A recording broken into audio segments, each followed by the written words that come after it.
Hey guys, this is Scarab from AdvancedOpTactics, and today I'm going to be reviewing the NC Star Green Laser Kit.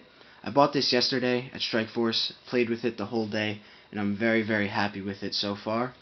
Prior to owning this, I was using a replica EOTech. You can see that in our first gameplay video. That's nice, it's good for pretty quick target acquisition, but this is a little bit faster, just because you have that point, literally on your target, and this is extremely bright. You can actually see the beam. I'll see if I can show you that later, but it's an excellent unit. So I'll start off with the packaging and whatnot. This is the box it comes in. Nothing too fancy. Oh, and I paid $65 plus tax for this. So, pretty decent price. I think it's worth it. But you can judge that for yourself. So, open the box here. First thing you get is your standard 1-year NC Star manufacturer's warranty. Then you get your little instruction paper here. It's pretty useful, but it's also pretty straightforward. And then this is the actual kit itself. Right over here on the right, you get your scope mount. And what you would do is you would clamp this part here right onto your scope, and then the laser unit goes in here. You also have these tiny little sort of rail sections. I'm not entirely sure what you would use that for. It doesn't seem too useful, but if you want to mount this on your scope, they include this right out of the box, so that'd be good for you.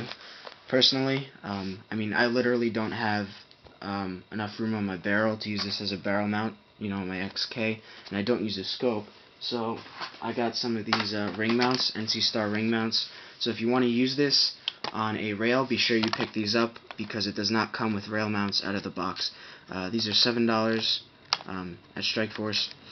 Not sure how much they'd be online. I'd really have to just check that, but these work perfectly with the unit. Just clamps right onto your rail. Definitely worth picking up if you want to use this on a rail. So anyway, back to the laser. You get that scope mount, you get a couple of Allen wrenches. This larger one here is to adjust the scope ring, and then this smaller one here is to adjust the windage and elevation of the actual beam on the laser. And I'll get more into that in just a second.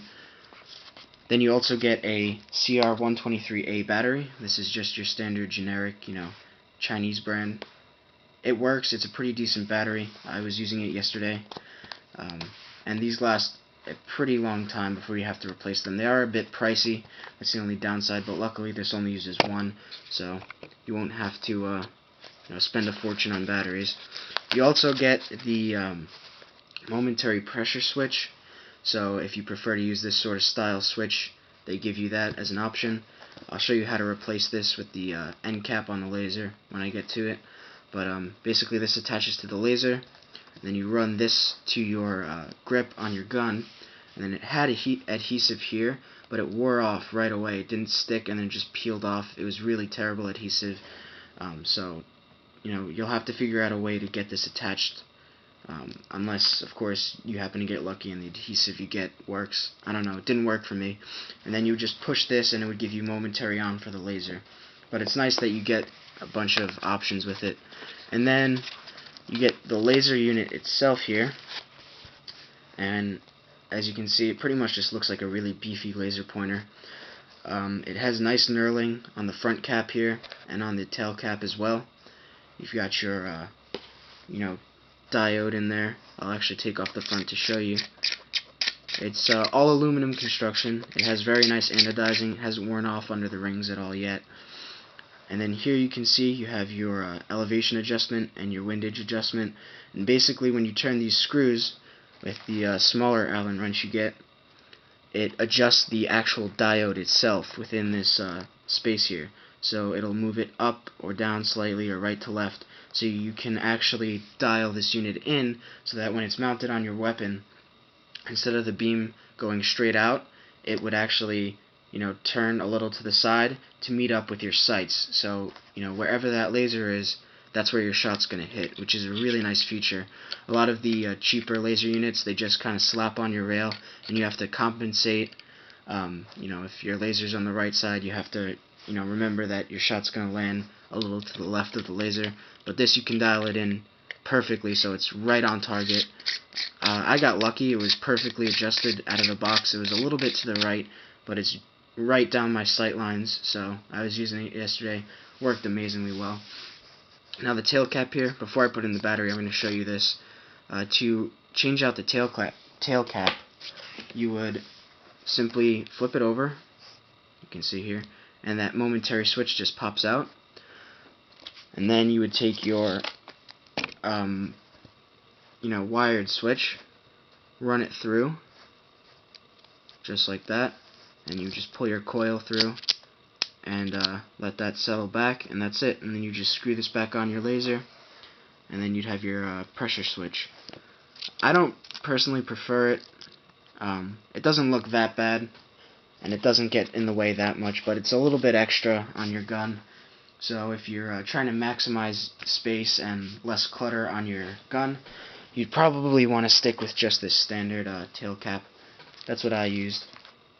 So I'll show you that real quick. Right here. So that just pops right in. We'll take our battery. Now the battery is inserted opposite the way you would for a flashlight. Flashlights, you put positive end towards the emitter head. So this would go with positive side towards the tail cap. So just like that. Then you'd screw this on. The threads are actually really smooth on the back. So then you have that, and that's your completed unit. It's very, very bright. I'm in a halogen lit room. My bulbs in my room are halogen lights, so they're very bright, and you can still very clearly see that laser. Very, very bright, much brighter than a red beam. For some reason on the camera you're sort of getting too, I don't know what the deal is with this right here. That's actually not there. I can't see that except through the camera. But this is the main beam right here. But it's very, very bright. And then you have your momentary switch here. So you push that, it just turns on momentarily. You can see it actually illuminates, whatever it's pointing at, because that's how bright it is. This is a 5 milliwatt laser. So then you would turn this, and you'd get constant on.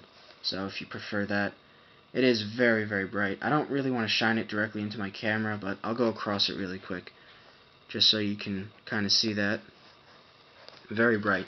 I'm going to kill the lights in the room here and see if we can see the beam. So just turn off the lights. It's not much darker. There's still natural daylight out there. But we'll see if we can pick up the beam at all. Not really. It kind of has to be really dark to see it. I'm seeing it with my, without the camera right now. You can see it's sort of sparkling there. Right here. You can see it does radiate light. So you can kind of see it a little bit. Maybe if I brush some of the dust off this, it'll help a little. But in a dark lit arena, it is much more visible, and it's very bright. So it works extremely well. So far, I haven't had any issues with it. If I do have problems, I will definitely update the video. But that is the NC Star Green Laser. Thanks for watching.